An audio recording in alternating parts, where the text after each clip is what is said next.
Bonjour à toutes et à tous. Merci aux organisateurs et aux organisatrices, notamment, j'insiste là-dessus, pour avoir accepté des propositions de communication provenant d'au-delà les sphères purement académiques. Donc, je travaille en tant qu'animateur multimédia au sein d'Action Média Jeunes et je vais vous parler de la conception et de la création de GTA. Donc voilà, GTA. Action Média Jeunes est une organisation de jeunesse d'éducation média active dans toute la fédération Wallonie-Bruxelles, c'est-à-dire la Belgique francophone. L'association a pour mission de susciter une attitude réflexive et critique des jeunes face aux médias. Pour y arriver, nous organisons des ateliers où tous les jeunes, au centre du projet, lisent, analysent, produisent des contenus médiatiques. Notre pédagogie se structure autour des usages et des connaissances des jeunes. Elle encourage chacun à partager son vécu et à le questionner afin de co-construire l'apprentissage. Donc ceci est ce qu'on appelle la boussole traditionnelle en éducation média. C'est un modèle du British Film Institute de 1989, une méthode d'analyse qui a le mérite de s'adapter à tous les médias. Chaque objet médiatique peut être abordé via les 6 dimensions suivantes: production, public, langage, technologie, représentation et typologie. Je renvoie à l'article de Daniel Bonvoisin de Média Animation, les systématiques de l'éducation média et les jeux vidéo, qui développe l'adéquation entre cette grille et le jeu vidéo. Notre action éducative autour des jeux vidéo se traduit concrètement par des activités d'analyse et de débat d'une part et des ateliers créatifs d'autre part. Nous tentons le plus possible de joindre les deux en fonction du contexte de nos projets et de nos partenariats. L'articulation entre les deux postures de réception et de production nous semble importante, ce que Thibaut Philippette et Pierre Fastré nous rappellent dans leur article, un modèle pour repenser l'éducation critique aux médias à l'ère du numérique. Donc l'individu éduqué aux médias mobilise ses aptitudes socio-informationnelles tant en situation de production que de réception et applique à ses propres productions médiatiques les mêmes interrogations. À quel titre prends-je la parole dans l'espace public? Quelles sont mes intentions en produisant ce message? Quels sont mes destinataires et comment mon message les qualifie-t-il? Quelles valeurs et quels points de vue sont présents dans mon message et lequel ai-je mis, etc., etc. Donc, par éducation critique, on entend de façon synthétique une dynamique de décentration et d'articulation de différents points de vue sur un sujet complexe. Donc c'est un de ces dispositifs que je vais vous présenter et sur lequel je vais essayer de poser un regard réflexif. Mon objectif ici est donc avant tout de partager avec vous mon expérience de terrain. Je vais commencer par relater la genèse du projet, je développerai ensuite la démarche pédagogique, je poursuivrai en décrivant le jeu issu de l'atelier et finirai brièvement par lancer quelques réflexions et questionnements critiques sur le dispositif mis en place. Ce dispositif, initialement intitulé « Jeux vidéo et débat », a été conçu dans le cadre de l'appel à projet Histoire croisée qui propose des subventions ponctuelles pour permettre à des associations du secteur de la jeunesse et de celui de l'aide à la jeunesse de développer en partenariat des projets visant au renforcement d'une image positive des jeunes tant vis-à-vis d'eux-mêmes que vis-à-vis d'un public élargi. Nous avons travaillé en partenariat avec l'AMO, donc AMO c'est Aide en milieu ouvert, Passage, un service qui s'adresse aux jeunes et qui propose d'une part écoute, aide et accompagnement individualisé et d'autre part animation et activités pour groupes de jeunes. Donc notre objectif a été de proposer aux adolescents et aux adolescentes un stage de création de jeux vidéo dont la particularité était de proposer aux participants d'utiliser le médium vidéoludique comme moyen d'expression sur la thématique de l'image qu'ils et elles renvoyaient en tant que joueurs ou joueuses de jeux vidéo. Nous voulions partir des clichés régulièrement véhiculés par les médias généralistes pour les discuter dans un espace de débat et d'expression débarrassé de toute forme de jugement moral tout en critiquant ensemble avec nuance le jeu vidéo, ses discours et ses pratiques. Enfin, nous avions pour ambition de réaliser ensemble des jeux ainsi que des vidéos qui puissent servir de support pédagogique dans d'autres contextes éducatifs pour ouvrir la discussion sur les stéréotypes liés à la figure du gamer ainsi que sur les aspects potentiellement conflictuels et problématiques liés aux usages des jeux vidéo. Notre ambition était de chercher un moyen d'encadrer le groupe pour les outiller dans le but de reconfigurer les discours sur le jeu vidéo par le moyen de l'expression vidéoludique. Je fais une pause de 4 secondes pour attraper mon verre d'eau. Voilà. Donc le groupe était finalement composé d'une dizaine de garçons de 12 à 17 ans, dont une partie en situation de décrochage scolaire, et tous pratiquant de façon intensive différents jeux vidéo. Le stage s'est déroulé durant une semaine de vacances, du 3 au 7 avril 2017, dans le centre culturel de Namur, aux anciens abattoirs de Baumel. Nous avons commencé par répertorier les clichés et stéréotypes dépeignant le jeu vidéo et ses adeptes. Nous avons ensuite utilisé cet inventaire comme liste d'éléments intégrés dans le jeu et avons dessiné la structure générale du jeu. Enfin, nous avons divisé le groupe en 3 studios et préparé le cahier des charges pour le reste de la semaine. Chaque journée s'est ensuite déroulée selon le schéma suivant: débat autour d'un ou plusieurs clichés, puis dispatching des studios entre écriture, production médiatique, programmation et tournage vidéo. En marge de ces activités, nous proposions la découverte de différents jeux, certains pour analyser la construction d'un message ou d'un discours à travers des mécaniques de jeu, d'autres pour comprendre les différentes recettes du plaisir ludique des jeux multijoueurs. Après cette semaine d'activité, j'ai travaillé sur la fin de la programmation du jeu pour le terminer, et j'ai proposé une rencontre avec le groupe lors d'un mercredi après-midi pour qu'ils puissent suivre l'évolution du travail et le réorienter le cas échéant. Enfin, le jeu a été présenté par les jeunes lors d'une soirée à laquelle les parents étaient invités à discuter avec nous du jeu et de ce que les participants ont voulu exprimer à travers la création de celui-ci. Donc, je vais revenir un petit peu sur quelques étapes clés du processus pédagogique. On a d'abord mis en lumière donc une série de clichés sur le jeu vidéo et ceux et celles qui y jouent, sur base entre autres d'images et d'extraits télévisés. Je ne sais pas si vous connaissez les deux ici en haut. Nous les avons ensuite discutés dans le but de débattre et nuancer certaines affirmations souvent entendues à propos des joueurs. L'idée est de pouvoir construire un discours alternatif en évitant la posture prescriptive ou normative, loin de la dichotomie binaire pour ou contre le jeu vidéo, mais en interrogeant le contenu des jeux, le contexte de leur création et les pratiques des joueurs. 3 thématiques se sont dégagées, donc j'insiste, ces 3 thématiques qui ont été définies par les participants et pas par les animateurs et les animatrices en amont du projet.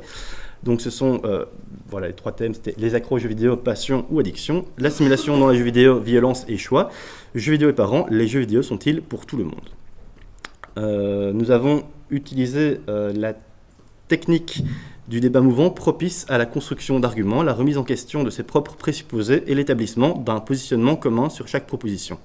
Les discours issus de ces discussions ont servi de matière première à l'écriture du jeu et des vidéos. Il était prévu à la base de proposer aux participants de créer chacun ou par groupe de 2 un mini-jeu sur base d'un cliché. Finalement, le groupe a décidé lui-même qu'il préférait réaliser tous ensemble un seul jeu reprenant tous les clichés, quitte à ce que le jeu soit découpé en plusieurs parties.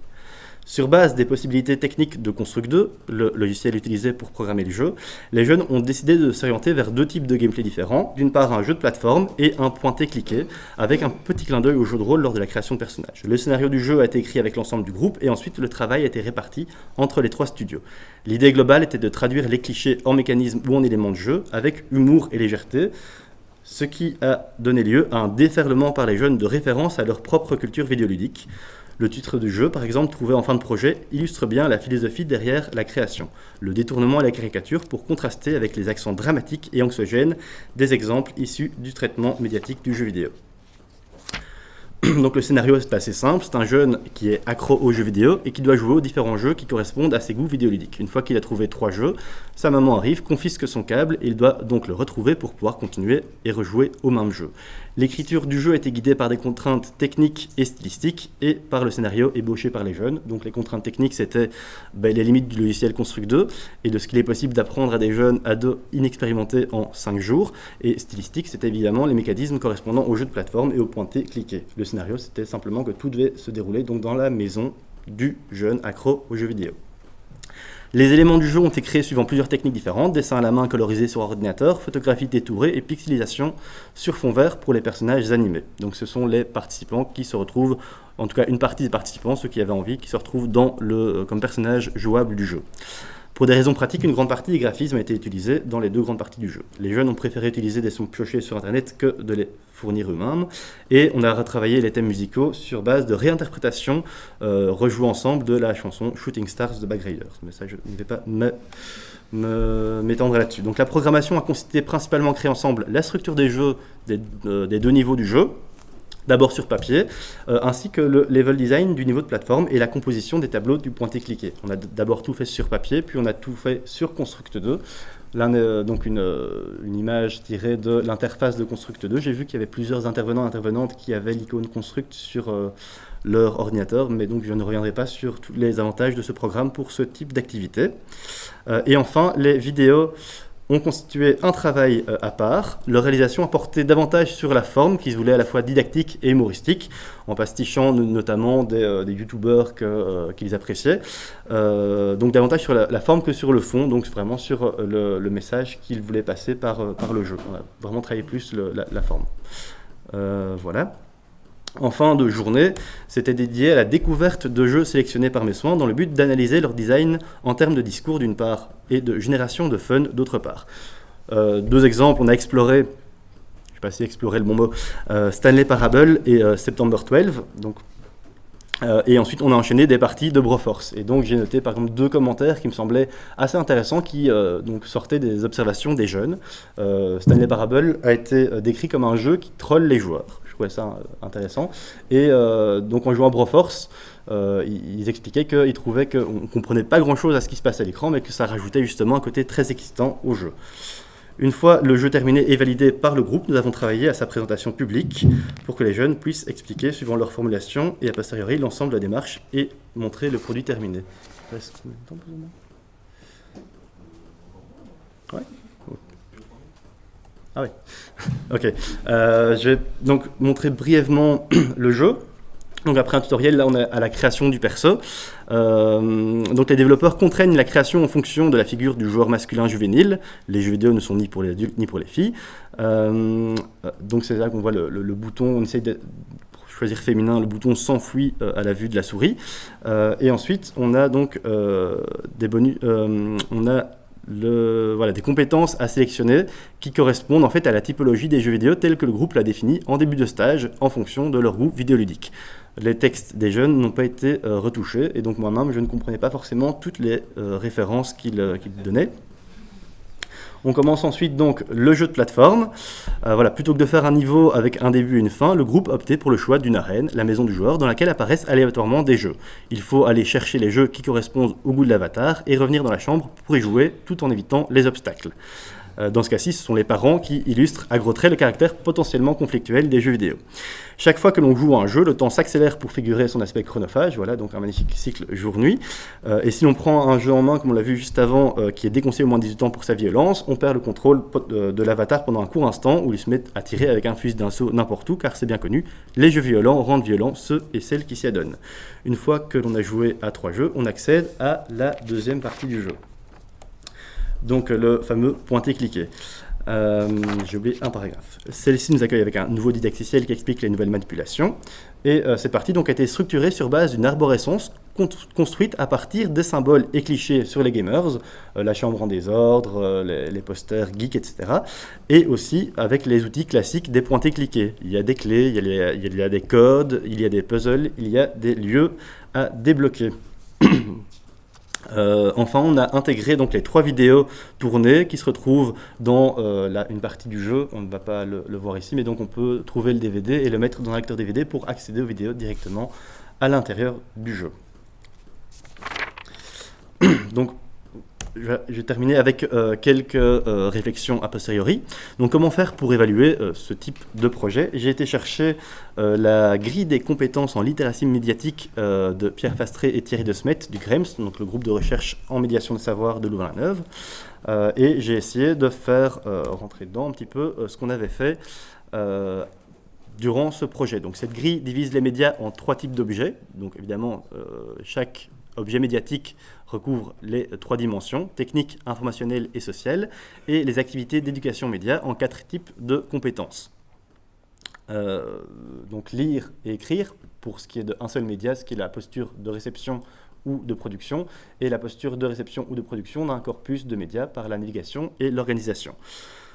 Si à travers cette matrice, on a l'impression que le projet peut être considéré comme un modèle de dispositif interdisciplinaire en éducation média, dans la réalité, la poursuite d'autant d'objectifs différents nous a indubitablement mené à en bâcler plusieurs, notamment la pertinence ou tout du moins la cohérence du propos des vidéos. C'est pour ça que j'ai pas mis les sons pour les vidéos.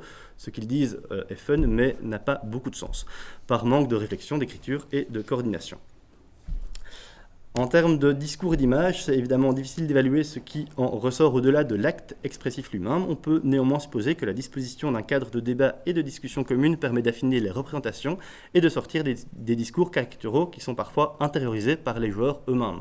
Donc il y a des joueurs qui, au début du projet, nous expliquaient que eux, ils étaient accros à Call of Duty, mais parce que Call of Duty, c'était une drogue. Voilà. Le processus de traduction des discours sur le jeu en signes vidéoludiques est plus ou moins concluante, plus quand surgit l'idée du bouton féminin fuyant la souris, moins quand on utilise de façon arbitraire l'iconographie vidéoludique, par exemple utiliser l'image d'une manette comme une vie. Il est plus difficile de juger par contre leur compréhension du fonctionnement médiatique propre aux mécaniques de game design. La présentation du jeu et sa préparation plusieurs semaines après la fin du projet a néanmoins permis de remobiliser les intentions, les concepts et leur application et de les synthétiser. Ce qui me permet de dire qu'on a pu quand même amorcer une forme de réflexivité sur une pratique ressentie comme immédiate, pour faire donc allusion à la thématique de ce colloque. Enfin, ce projet me permet d'appuyer un aspect déjà abordé durant la communication de Pierre-Yves Hurel et moi-même que nous avions tenu au colloque de Lausanne l'an dernier, celui du décalage qu'il y a entre les attentes des participants et des participantes et celles des institutions avec lesquelles l'animateur, médiateur culturel ou éducateur média doit composer. Donc, simplement pour le dire très très vite, dans ce cas-ci, les jeunes doivent saisir cette opportunité pour s'exprimer sur leur vécu et leur représentation, mais quand même, ils doivent délivrer le message que nous, animateurs et animatrices, voudrions transmettre. Au final, même accompagné d'une notice, le jeu ne pourrait pas être autosuffisant comme support d'animation sur la question des pratiques vidéoludiques et des conflits familiaux qui en découlent, notamment durant l'adolescence. Et je trouve que tout ça est magnifiquement illustré par la citation fameuse de Pierre-Yves Hurel « Nous préférons soutenir une expression vidéoludique citoyenne au serious game institutionnel ». Je vous laisse avec ces quelques questions ouvertes par cette expérience, même si elles sont dérivées des controverses classiques de l'éducation aux médias et qui nourrissent la réflexion sur nos pratiques. Travailler avec et à partir des clichés à déconstruire, n'est-ce pas participer d'une certaine manière à leur perpétuation? Comment encadrer des ateliers de réflexion et d'expression médiatique en conciliant objectifs pédagogiques et exploration d'émotions? Et comment transformer un ressenti sans le trahir ou le dénaturer en savoir critique? Je vous remercie.